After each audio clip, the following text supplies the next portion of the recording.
Мамандық таңдау маңызды шешім. Дұрыс қабылданған шешім жарқын болашаққа жетелейді. Талаппен таңдау мектеп табалдырығынан басталады. Мүмкіндікті қалт жіберме. Қазақстанда жалпыға бірдей тегін кәсіптік білім беру жобасы іске қосылды. Кез келген адамның қалаған жұмысшы мамандығын тегін игеруге мүмкіндігі бар. Басымдық мектеп бітірушілер мен кем қамтылған отбасыларға берілмек. Жұмысшы мамандығын таңдаушыларға әлеуметтік қолдау қарастырылған. Жұмыссыздар үшін қысқа мерзімді 6 айлық оқыту бағдарламасы енгізілді. Ал оқытудың толық курсы 3 жыл мерзімді құрамақ. Жұмысшы мамандығын игерген әрбір жастың еңбек нарығында құнды кадрға айналуына мүмкіндік бар. Тегін кәсіптік білім алғысы келген әрбір адам халықты жұмыспен қамту орталықтарына барып, арнайы жолдамаға ие бола алады. Мүмкіндігіңді жіберіп алма. Құрметті қосағаштықтар, Қосағаш ауылының жастары, мен сіздерді ауылымызға керекті қазіргі уақытта тапшы болып тұрған мамандық шаштараз өнері және сәндік косметика кәсібін меңгеруге шақырамын. Тәрбиенің өзі шаш үлгісін қоя білуді, немесе шаш адамның көркі деп бекер айтылмаған.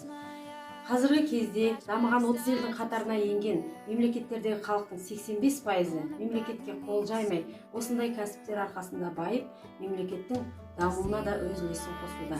Осы тақырыпта дайындаған челленджімізді тамашалауға шақырамын. Біздің ауылымызға осындай кәсіптік мамандықтар қажет. Соның бірі шаштараз мамандығы. Себебі ауылымыздың қыз-келіншектерінің әдемі болып жүруін қалаймыз. Сондықтан да ауылымызға кәсіптік мамандықтар өте қажет.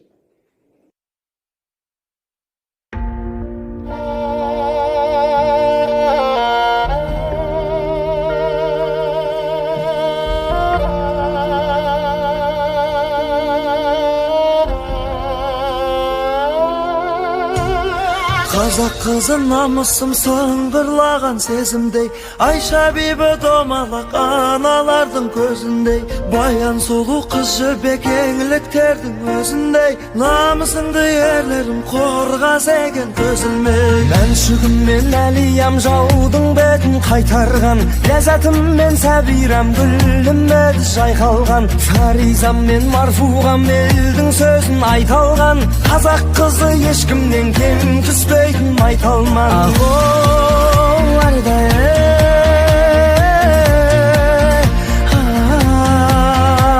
ахо, ардай,